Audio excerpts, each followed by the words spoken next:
Hello, everyone. Welcome to the Bakers and Small Business Talk Space podcast, where we get to sit with different guests, including bakers and entrepreneurs. We get an insight into their personal life, the challenges that they may have encountered, the strategies that they may have employed to overcome those challenges. We talk about everything that has to do with baking, running a small business, and if you're already running a small business, taking your business to the next heights. The idea is to inspire someone in this South African economy where unemployment rate is extremely high, to inspire someone to stand up, use the talent that they have, or start something for themselves. My name is Chiro Kangare, and I'm the brain behind Exquisite Deluxe Cake. If you are new in this channel and you like the content, please like, comment, share, subscribe. And if you have already subscribed, you guys are my stars. You are the reason why I have to keep this channel active, keep creating content just for you.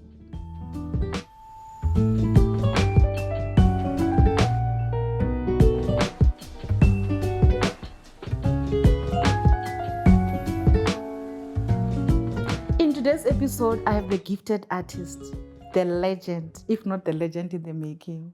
I have Tshepi of the Gifted Hands, or I have Tshepi and the Gifted Hands. Welcome, Tshepi. Oh my gosh, what an intro. Thank you so much for having me. Yes. So, the Gifted Hands.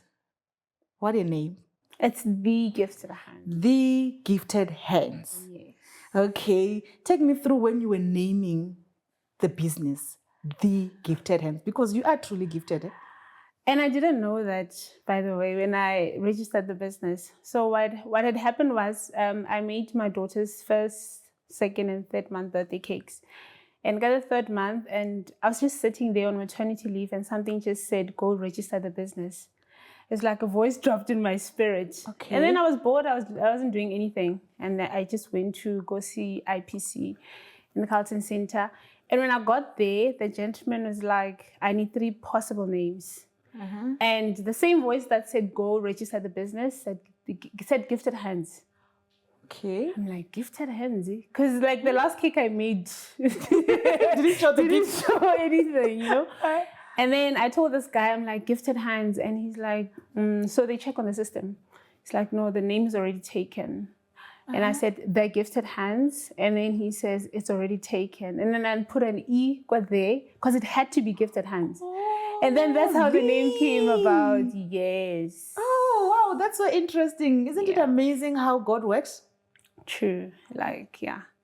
Tshepi, before we talk about The Gifted Hands, yes, I want to know the person behind. I usually say the brain behind The Gifted Hand. Who is that person? Tshepi is a mother of 3 beautiful girls. I'm married. I was born and raised Shawela in Soweto. Mm-hmm. I am one of 4. I was born out of 4 siblings. And I studied finance, by the way. Okay. I have a BCom finance degree. And then I did an honors in financial planning. And then I found myself baking cakes. While we're still on the qualification, I just want, for the sake of my listeners, to understand the person I'm talking to. You are not just a baker. Yeah. You wear other hats as well. Right. So it's a baker? Yes. I'm a teacher. Yes. And I also host baking conferences.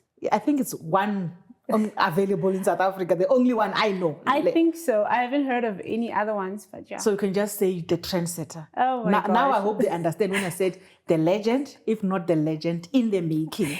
I'll take that. No, take it, girl, and run with it. Yes. So let's talk about the academy, the baking school. Yeah. What is it that you offer there? What is it that you train, and what do people get in there? All right. We do baking classes one-on-one. Mm-hmm. People come and learn from the fundamentals of baking. So we teach on the art of baking and the technicalities of running a successful business, because it's not just about the baking, it's also the running of the business also. So we do either 1 day, 2 day, or 3 day classes, depending on your needs or the depth of the knowledge that you want. So we have different classes and different dates set for each and every class. So yeah, it depends on what you need. Do you have online classes? We're working on that because we have so many requests from people outside of the country who can't come here. So the demand is very high. So I just need to get myself to start recording, because I don't think I want to do the Zoom classes and stuff. I think it will be best if we do pre-recorded classes, and then people can reach us to if they have any questions, then we can assist however. Because now Zoom meetings are limiting, and with this age of load shedding and stuff, if there's load shedding, then the class can't continue. There's just so many factors that could affect that type of class. So yeah. You mentioned something that is very important. You don't just train them, you also teach them the fundamental of running a baking business. Right. Because here we are inspiring people who are not working or people who are running a business and they feel like, I cannot move. I've reached like a ceiling. I don't even know what to do anymore. Yeah. But you are there to give them the support. Yeah. And I know that most people will need the service of being trained and the service of being shown how to run the business. Yeah. And then while we're still there, I don't want us to move to the next topic before you tell them, how do they register? How do they find you? Okay. So you can find us on WhatsApp. Must I give them the number? Yes, please. It's 081. We'll also put on the screen. Okay. It's 081 4499 097. Or you can reach us on DM, but it's best to just send us a WhatsApp. We have an academy page on Instagram, separate from our main page. Okay. So if you have any inquiries, you can just send us on that page. And how you register, you just send us a WhatsApp with your details and you can register. No, I just wanted to make sure that they get that information, because to me, I think it's important. Yeah, someone else sitting there might not know where to go to get the training. Oh, yes. Also, now back to the baking business. Yeah. What inspired you to become the baker? That's a tricky question for me, hey? I feel like God tricked me into doing this. Honestly, like I wanted it to be some financial executive something. I've always loved baking, but like it never crossed my mind that I would one day run a business, ever. I'd actually look at people running businesses and be like, yo, this person is so brave. I can never, ever do that, you know? So it was just following the breadcrumbs, in the words of nominee. I don't know if you know her. She says, you follow wherever God leads you. It's just following the next thing. Even with classes, I never planned or thought I would be a teacher. It was it was lockdown. Everyone was home. And then I started sharing 1-minute videos on my Instagram of how to make scones and whatnot. And then people started asking, do you have classes? And then something said, just say yes. And I said yes. And they started asking, so where do we get them and stuff? And then I remember I had my first class in November. We are in level 3 or something. And then I had my first class, one-on-one at my house. And then a lot of people started having requests. They wanted to come for classes, but I didn't have the capacity because I was doing everything from home. And something just said, why not do a big class with everyone there? Ne? And then I wrote it down and which sponsors I want. I just made a cake for Somizi's mother. I think the following month when I came up with this idea. And then Somizi had her mom's birthday at the Maslow Hotel in Sandton. I'm like, that venue was nice. Maybe I can just have that thing there. That's how I got my first conference at the Maslow, because I saw it when I went to deliver the cake. And then, one thing led to another. And the first one was sold out within 24 hours when I posted it. I had, I think, 100 and something people come. Yeah? And I thought there's something there. Yes, within 24 hours. It was on November, the 30th of November, I think, when I posted that thing. And I was so nervous. I'm like, who's going to come to this thing? But I was fasting and praying. I'm like, God, just do what you can do best. And within 24 hours, it was sold out. And then that's when I saw there's a need for. And I did more and more from there. Wow. Yeah. So 24 hours, everything, and you have over 100 people. How did that make you feel? I was shocked. Because when I was planning the whole thing, my husband and I were like, no, if people don't come by maybe in the week before the conference, we'll have specials and we'll give them discounts. You know, when you're planning and you don't think something would succeed. And yeah, it just blew our minds.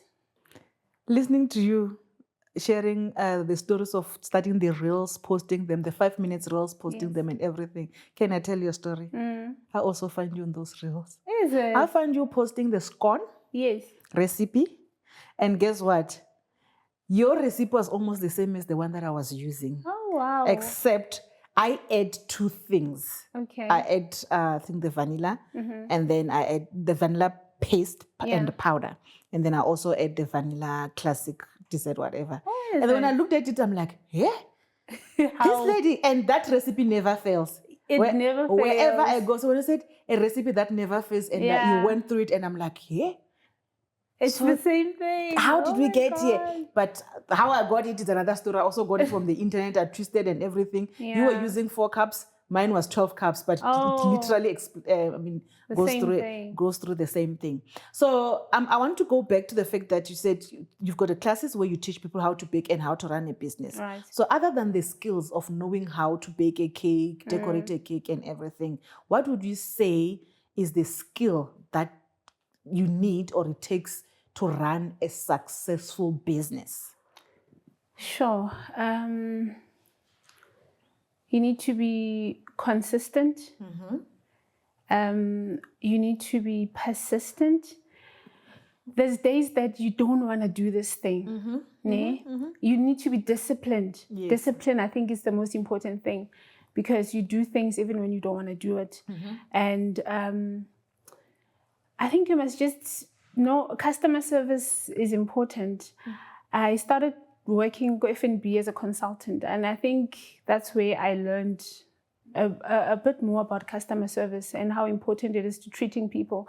Because they always say that people will always forget what you did, but they'll never forget how you made them feel. So how you make your customers feel and everything, I think it's important. And isn't it difficult for us in the baking industry? Because sometimes when we hand over the cake or when we meet our customers, it's when we are at our lowest. Yes. When we are finished. Exhausted. When we are exhausted. Yeah, right. And then, I don't know how about you, some customers don't want to leave. They come there, they want to have a conversation, they want to tell you about what the husband did or the mother-in-law did. And that time you're like, can't you just pick up the cake, leave? I want to sleep. Even when I have classes and students are there and like class is over, they're waiting for transport. And that time, and that time you're like, I want to bath and sleep. So I know exactly what you're talking about. Yes. It can be very exhausting. In 2002, I think, you entered the Tastemaster. Yes. Season 3. Yeah. How was the experience? Sure, it was scary. Yeah. Because you know how I entered, ne? I didn't just randomly go and enter the Tastemaster. Okay. I got a DM from a lady, ne? And then she's like, there's a new season of the Tastemaster. I think you'd be the right candidate. Okay. So you were invited? Yes. I'm like, because I watched the previous season and I felt like it was more for people who are already chefs. Because now I'm just a baker, and yes, I can bake, I can do beautiful things, but like I'm not a chef, you know? And the things that they did there, I felt like it was outside of the scope of what I know, you know? And I'm like, hey, this woman, no. And I even thought it was a scam. I didn't respond. And then she sent me another DM, hi, referring to below message, and I didn't respond. She sent me an email. And I'm like, hey, this person is persistent. God, if this is you, then let me just try this. The day before, they closed the entries closed. And then I sent my video saying, hi, wow. And then the next day, they said I was part of the... So you're already in? Before you even submit the video? Yes. They were just waiting for you to confirm? Yeah. So that's how I didn't want to go, because I felt like I didn't qualify, like I was not qualified to, you know? And then, but the whole experience was, I went there very scared, to be honest, because like I said, I felt like I was not fit for the whole thing. Because like, even when we got there, majority of the people that were there were chefs. And the things that they were talking about, I've never heard in my life. I'm like, God, I only know the scones, the red cake, you know, the usual. And it was very, very intimidating. But like, I just did my best. Yeah, I did my best under the circumstances. And I was eliminated, I think, episode 8. So you survived 8 episodes? I went to top 8 because I didn't even put everything on my plate. My sorbet was still in the fridge. I was panicking, but like it was a beautiful experience, and it was good that I went because I realized that I didn't know everything. I knew that I didn't know everything, but I felt it. It was different. And I went to culinary school straight after that. Yeah. So the pressure was real. There's just so much to learn. And apart from the pressure, just realizing that there's just so much to learn and in this field that I'm in, because I felt like I knew, but like I didn't feel like in a pompous way or it's about everything. But I just felt like there's just so much to learn. And it just pushed me to go to culinary school. So when I saw you watching the Tastemaster season 3, I think you are the reason why I actually watched it. Yeah. And then I think I catch around episode 3, 4, somewhere there. Yeah. And then I had to catch up the ones that have already played before the one I was watching. And when I was watching it, I'm like, this girl is big. How can you get to this show like this and get exposed like this? And then I also thought, what if it was me? I'm like, I don't think I have the courage. I also didn't. But you did it. I did it. And I remember the spice challenge. I only know 6 gun, guys. I only know curry. The basics. And they were talking about, I don't really remember the names, but like it was just a scary experience, but good. And then that time you're thinking a spices is a spices, you just throw it and then it goes. Yeah, because I'm not a cook, So you also had to know the spices for that spice challenge. So you're not a cook, you're a baker. I'm a baker. A very good baker, not a cook. I'm not a cook. I can cook, but like not the best meals, but Are you sure? I don't know. I feel like for this one I need to ask the kid. Okay. So tell me about the challenging request from a customer for a cake that you have ever done. I think, sure. Yeah, no, I'm going to have to think about that. Don't you get requests for those exotic type of cakes, difficult cakes? I know your cakes are like 3D type of cake. Like they're more realistic. Yeah. Like my favorite one to date is the one where it's an alcohol type of box, and then you have to do the tap. Yes.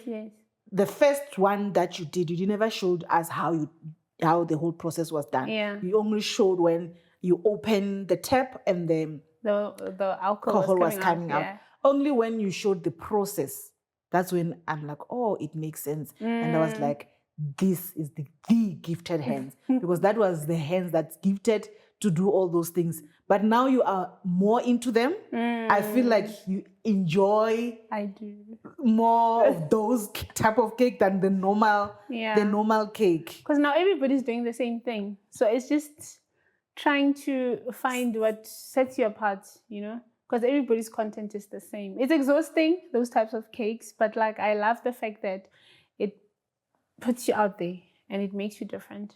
Because that was my next question. Yeah. That what sets you apart? Because if you look now, almost each and every household is going to have a baker in the next 5 or 10 years to come. Sure. And everybody is baking. So what makes the gifted hand stand out and always make sure you are still relevant and you are still within the game and you're always 2-3 steps ahead? And I think it's also keeping up with the trends. Like a lot of bakers, they got left behind because maybe you're an Instagram baker, you're doing reels, and then next thing is TikTok, and they don't move with TikTok. Then there's YouTube, then you don't move. Then you get left behind. You have to be creative with your content. Because now I use the same content for both Instagram, YouTube, TikTok, same thing. But like there's people who stay behind because they feel, no, TikTok is for people who can dance. I can't dance. More wachililo. No, you're going to go to that direction. Yeah, no, but like I think you must just stay with the trends and do what other people are doing. And I also, like I said, doing something that will people notice because it's different. I feel like when you're in the baking industry, where trends, now we're on the baking cakes are baking these days. Yes. you always need to be creative, know how to pick up the challenges, because it's not all new trend, all new challenges that comes in that you need to jump and explore and take them. I think you need to select them well. But your one, when you select your ones are unique, are different. What comes into mind? Like when you think of doing the sculpture thing before you even do the cake. But like that's engineering. That's no longer the structures and stuff. That's no longer cake artist. That's something else. We call it cakeneering. Yeah? Engineering. Cakeneering. There's actually a show on Netflix. It's about cakeneers or something like that. I'll watch it. Yeah. But so it's a mixture of baking and engineering. Okay. So you've always been a girl who plays with the toys or the tools and... Yeah, the tools thing started when I was around 6 years old. I don't know. I just had this thing for the spring DD tools and wires, and because we had a scrapyard opposite my house, and I would just go there, pick up one of the shocks, car shocks. So what you spring. Yeah, and then I'll heavy as they are, I'll take them home, you know. And then my dad had a toolbox. When other kids were playing with toys, I was playing with this toolbox. I was playing with tools, and then he had a drill. When he was drilling, I tried to help him, and you know. So the interest started there. Yeah, drilling and cutting and what. So as the baking industry grew, I was like, how can I set myself apart? Ne? And then I saw on Pinterest gravity-defying cakes. Like, how do they do these things? And I discovered, so it's the drilling and the what and the what. So trial and error, then I got to where I am today. Sure. Yeah. Yeah, that still fascinates me. And then what do you think about social media, the impact of social media in your business and in businesses in general? It's huge. Sure, 99.9% of my business is from social media. That's why I'm saying people need to keep with the trends. You need to be there. You know, Coca-Cola still do ads till today, as big as they are. So who are you if you're still a small business? Or no, I can't post today. I can't. No, you have to post your work.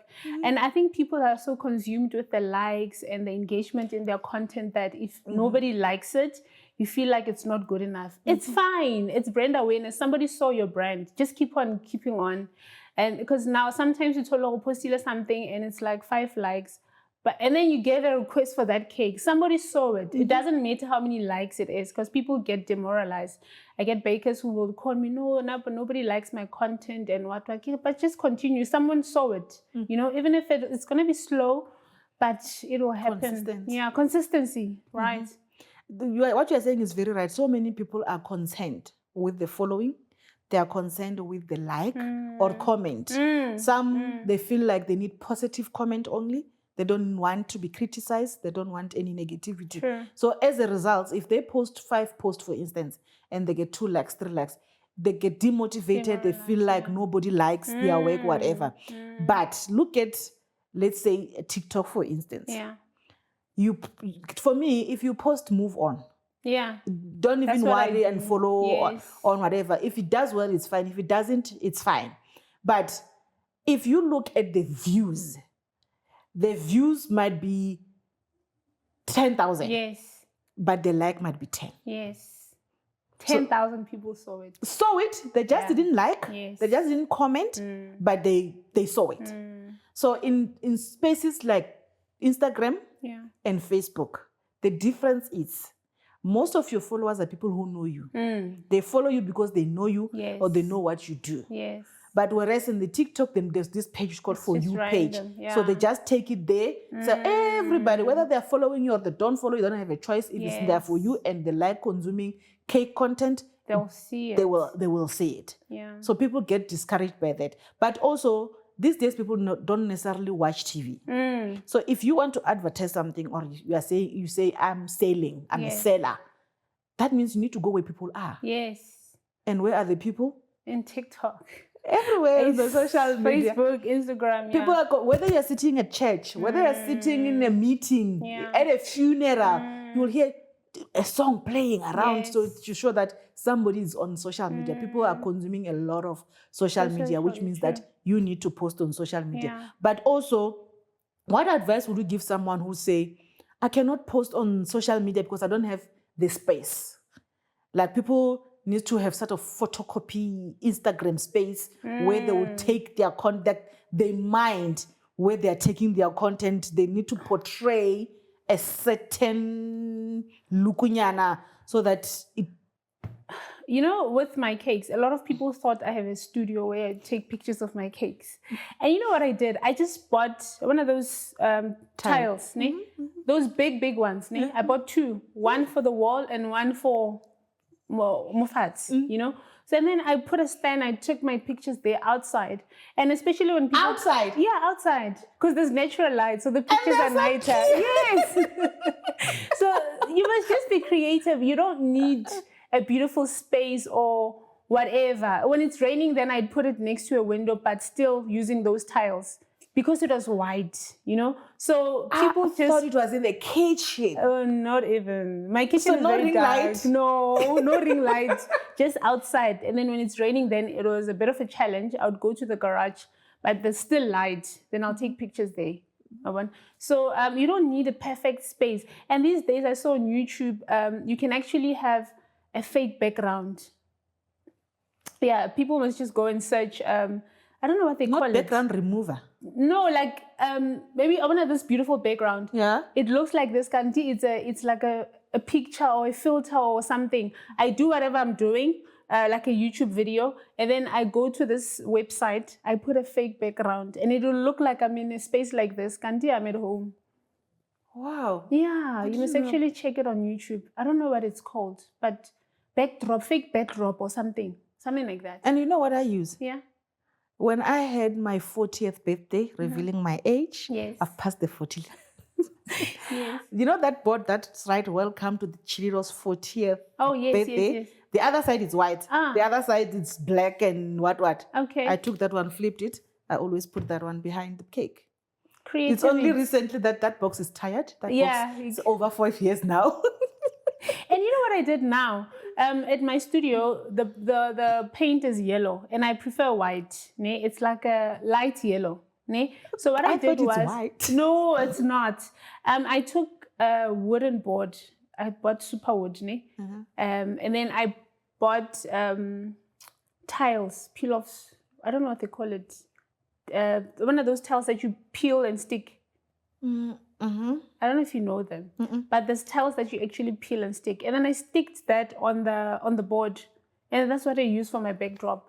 So it's like a kitchen. One of those tiles in kitchen, the white, beautiful the ones that ones. you normally decorate, maybe a space in your bathroom, whatever. So I twist the tape. took those and I put them on a wood, and then I put them as a backdrop. So it looks like I'm taking pictures in a beautiful kitchen. Kante is just wood that I take off. I hope those who are scared of posting and making content, they're listening. I hope so. So I'm giving them ideas of what they can, Okay.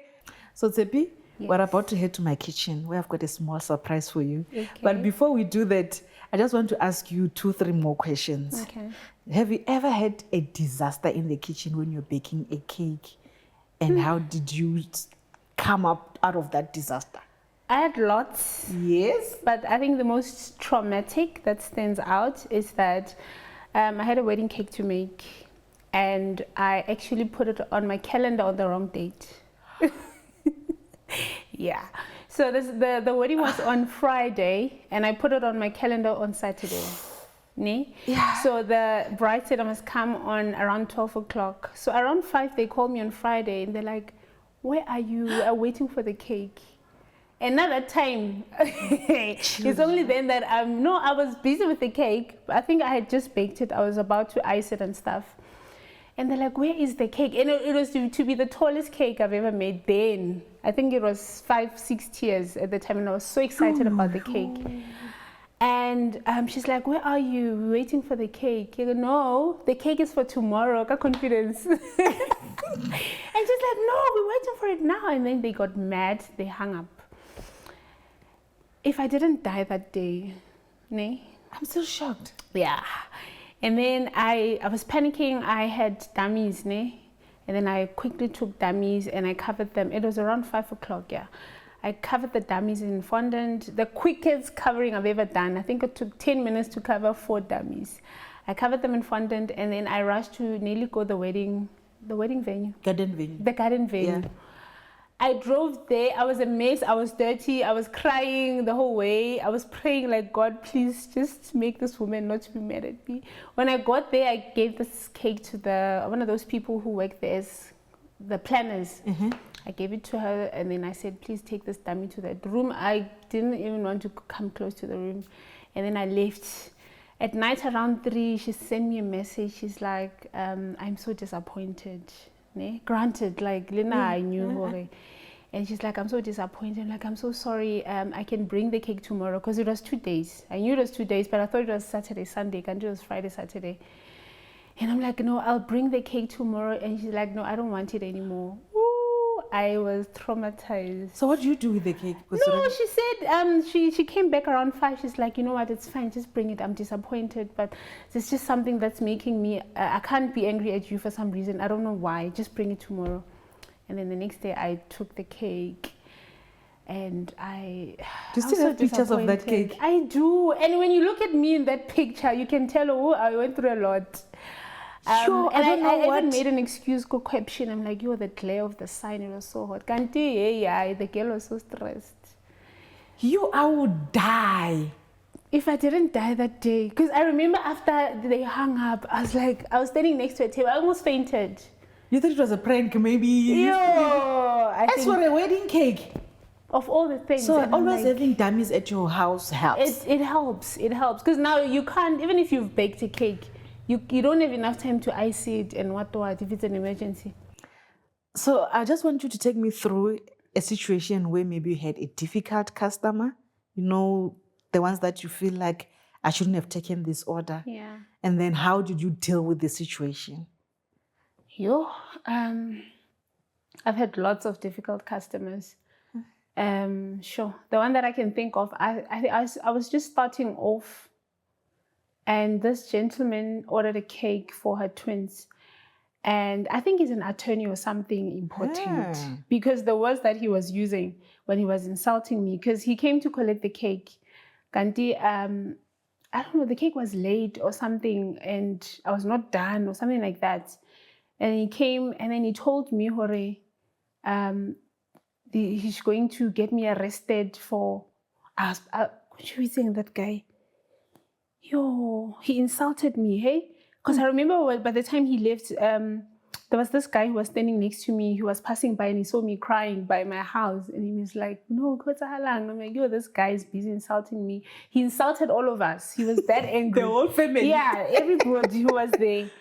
And I remember it was raining. I was sitting on the driveway and I was crying and I couldn't even feel the rain.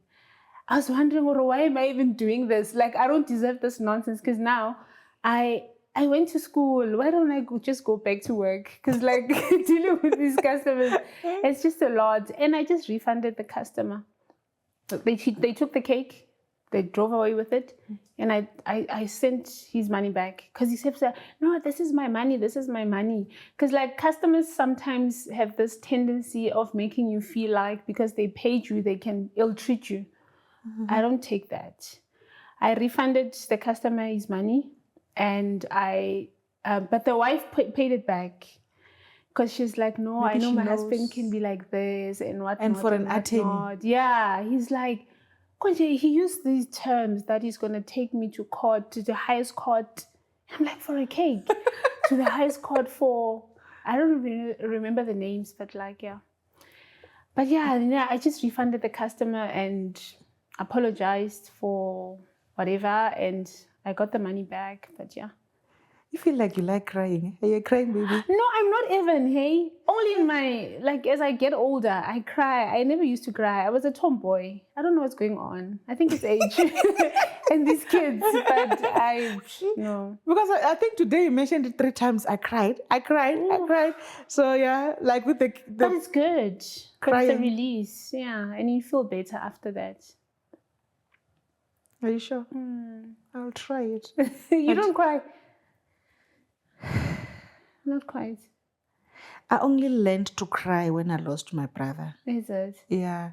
But before then, it was very difficult. It was very Yeah. difficult for anyone to see my tears. Is it? Yeah. Yeah, Lena, in my old age now, but like, I never used to cry at all. So everybody's worried for what's going on. That's why I'm saying maybe it's age. Okay, so if I were to ask you to pick one baking tool, one, which one would you say is your favorite tool? That I can't live without. Yes. Spatula. Okay. Yeah, I use it everywhere. Even when I ask my cake, I don't use an offset spatula. I use like, I want to get rubber spatula. You mix with it, I ice with it, I do everything with it. You scrap with it as well? Not quite, yeah, but like, yeah, that's the one tool I can't live without. Oh, wow. Yeah. And I can work without a scraper. A bench scraper? Yes, yeah, the side one. Oh, yes. Oh, yeah, that's my favorite one. Okay, Tshepi, now it's time for us to go to the kitchen. I've got a little surprise for you. You know the kitchen, eh? Yes. It's our favorite room in the house. Of course. Yes. Okay, guys, stay tuned and join us when you go to the kitchen. Welcome to my kitchen. In the kitchen, we start with the apron girl. Yes. And then the kitchen is the favorite spot for us. Our favorite place. For us bakers. This is where ideas get to be cooked. Eh? Of course. Yes, everything starts here. So I just want to play a little game with you just now. Okay. Yes.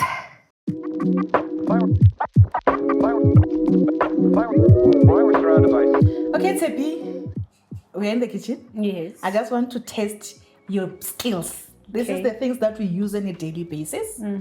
I just want to know if you know the baking ingredients. All right. So with your eyes closed, I want you to just touch, feel, smell, and tell me what it is. All right. You get that? Easy. No cheating, eh? Okay. Ne? I will be watching. Okay, let me first tell you what we have. We've got cooking oil, egg, flour, cocoa, sugar, milk, and bicarbonate of soda. Okay. You got it? Got it. Can you start? Okay. Ready? Yes. Close your eyes. So I'm gonna swap one or two just to make sure, ne? All right. You are not cheating, ne? Yes. Now you can start with the feel, touch, smell, and tell me what it is. Do I start first this one, side? Yeah, anyway you want, you can start. This is the first one. Okay. Yes, you can tell me what that is. This is bicarbonate. Okay, we move to the next one. Yeah, this is milk. Okay, I think you need to change the hand. Yeah. Yeah, yes. Where is it? Yeah, Where? yeah, Yeah. exactly the yes. This is flour. It's cocoa powder. Yes. Next one. This is sugar. The next one. This is the egg. Yes.